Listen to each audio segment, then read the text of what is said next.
Hi guys, I'm Nikhil with TechTree, and today we have the Gionee Elife E6 with us. This phone has just launched yesterday. Now let's look under the box. We have of course our handset itself with us, the 5-incher, and it also comes with a leather case, and with it comes the warranty service, etc.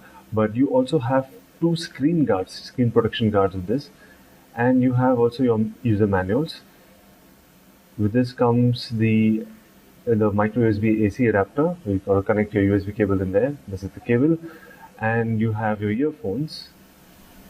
The earphones actually look a bit like Beats Audio, but they aren't actually Beats Audio.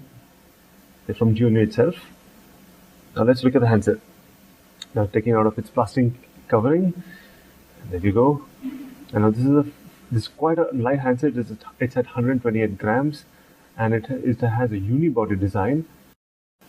It's quite similar to the iPhone 5 which we have with us. If you look at the thickness, it's pretty much the same thickness, very inspired by the iPhone design.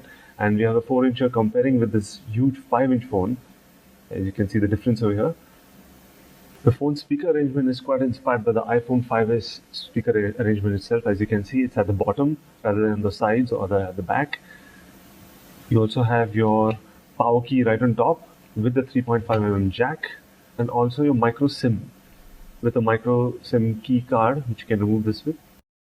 Let's turn on the phone. This is the starting animation. It's a little choppy, so it looks a little cheapy there actually, in spite of this giving a more elegant feel to it.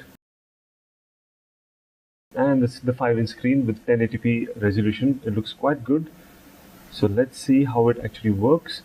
This runs on a different UI called the Amigo UI layer, which is again looks quite a bit inspired like the iPhone 5s itself. The iOS 7 design is a lot more flat, so is this actually.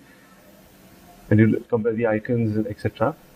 And unlike normal Androids, this one has only 2 home screens. Most Android phones have 4 to 5 home screens. But when you swipe on the side here, you go to the camera app and the torch.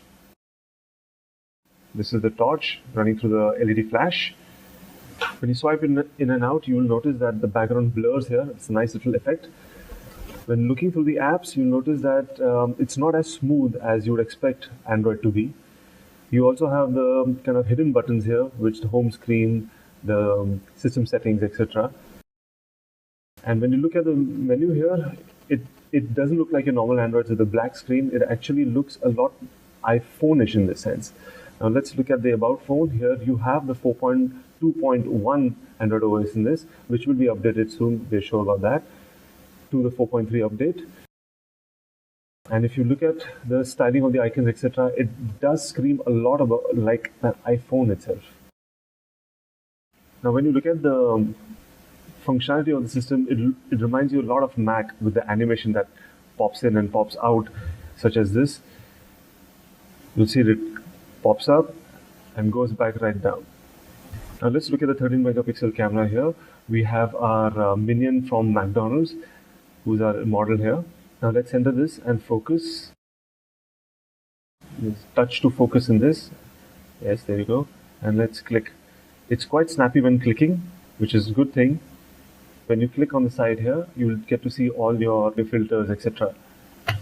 So that was a quick look today. So for a detailed look at the Gionee E6, do keep tuned in on TechTree.com as we'll run it through a battery of tests and how the camera performs, how the phone performs in general. So till next time, stay tuned onto the channel.